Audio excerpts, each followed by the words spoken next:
भारत और चीन, इन दोनों के बीच जो सीमा विवाद है वो बढ़ता चला गया।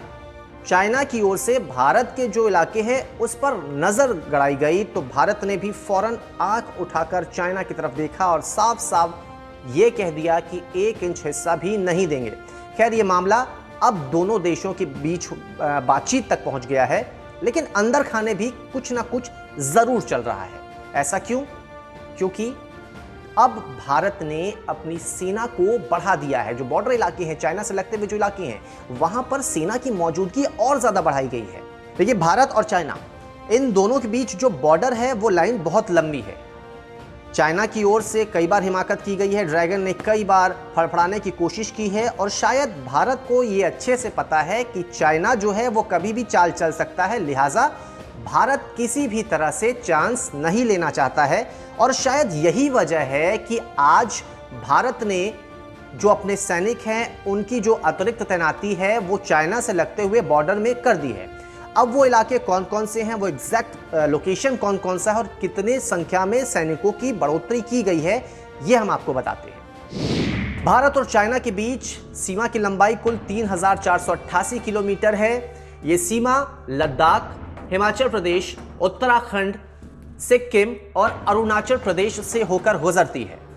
अभी सबसे ज्यादा मामला गर्म है लद्दाख का, लेकिन भारत ने लद्दाख से लेकर अरुणाचल प्रदेश, हर वो इलाके जो चाइना से टच कर रहे हैं, वहां पर अपने जो फौज है उसकी तैनाती बढ़ा दी है, कदम मजबूत कर दिए गए हैं, क्योंकि चाइना पर भरोसा कतई भी शायद भारत नहीं करना चाहता है। हालांकि एक तरफ बातचीत का दौर जारी है, लेकिन दूसरी तरफ भारत ने अपनी तैयारी पूरी कर ली है। अब लद्दाख में वो पॉइंट क्या है और कितने सैनिक बढ़ाए गए हैं, ये भी हम आपको बताते हैं। लद्दाख में कुल 2 अतिरिक्त ब्रिगेड भेजे गए हैं। लद्दाख में भारत की ओर से पहले ही कई यूनिट्स तैनात थे, लेकिन अब जाकर भारत ने एक कदम और आगे बढ़ाया है, क्योंकि सुरक्षा में कोई चूक ना हो, कहीं से भी कोई समस्या ना हो, इसलिए 2 अतिरिक्त ब्रिगेड की तैनाती भारत की ओर से लद्दाख से लगते हुए चाइना की सीमा पर की गई है। अब हम बात करें दूसरे राज्य की। दूसरा जो राज्य है वो आता है हिमाचल। हिमाचल में भी गतिविधियां भारतीय सैनिकों की ओर से बढ़ा दी गई है। हिमाचल प्रदेश में अतिरिक्त सैनिकों की तैनाती की गई है। वेस्टर्न आर्मी कमांडर ने दौरा भी किया है। यहां पर जो स्थिति है उस पर नजर बनी हुई है। भारतीय सेना कड़ी नजर रखी रही है, साथ ही पल पल के हालातों की जानकारी भी ले रही है।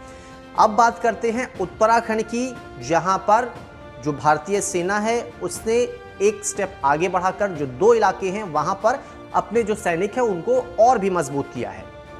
उत्तराखंड के गढ़वाल सेक्टर और पिथौरागढ़ के पास कुमाऊं सेक्टर, ये वो 2 इलाके हैं जहां पर सैनिकों की अतिरिक्त तैनाती की गई है। इसके अलावा चिन्यालीसौड़ में एक उन्नत लैंडिंग ग्राउंड को भी सक्रिय किया गया है। यानी कि यहां पर भी भारतीय सेना ने पूरी तैयारी कर ली है। कोई रिस्क नहीं, कोई चाइना पर भरोसा नहीं। बातचीत एक अलग लेवल पे चल रही है, तो भारतीय सेना ने अपनी तैयारी भी दूसरे लेवल पर कर ली है। उत्तराखंड के बाद बारी आती है सिक्किम की। सिक्किम में कहां पर कितनी तैनातियां की गई हैं, ये हम आपको बताते हैं। सिक्किम में अतिरिक्त ब्रिगेड की तैनाती की गई है और नकुल क्षेत्र पर खास तौर पर निगरानी की जा रही है। और कुछ ऐसी ही व्यवस्था भारतीय सेना की ओर से अरुणाचल प्रदेश में भी की गई है। अरुणाचल प्रदेश का वो इलाका और वहां पर कितनी तैनाती, ये समझिए।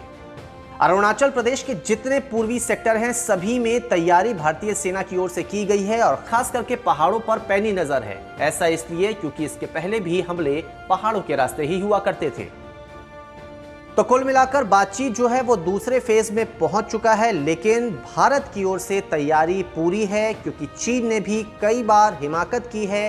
जो पहले दौर की बातचीत थी वहां तक तो सब ठीक था, लेकिन उसके बाद फिर से चीनी सैनिकों के जो बॉर्डर पर है वहां पर गतिविधि बढ़ने की भी खबरें आई थी। लिहाजा भारत ने चाइना पर शायद आंख बंद के भरोसा नहीं किया है और इसीलिए भारत बॉर्डर से लगते हुए इलाकों में जो भारतीय सेना है उसकी तैनाती और भी ज्यादा कर रहा है, ताकि किसी भी स्थिति से निपटने के लिए सेना तैयार रहे, सेना मजबूत रहे।